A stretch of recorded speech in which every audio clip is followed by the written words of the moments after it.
Kenya has begun 3 days of national mourning following the end of the 4-day siege by Islamist militants on Nairobi's Westgate shopping centre. Declaring the siege over, President Uhuru Kenyatta said 6 members of the security forces were among 67 people who had died. However, at least 50 people remain unaccounted for, and as the clearing of the mall continues, the number of dead is expected to rise.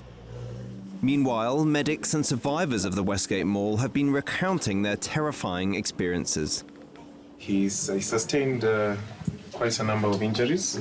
He had several shrapnel lodged on his shoulder. He had a fracture on his foot. He had a gunshot wound on his right thigh and another fracture on his forearm.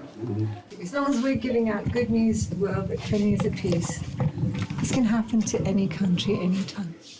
As in Britain, it can happen. It can happen anywhere. So keep tourists coming. We need all the help we can get.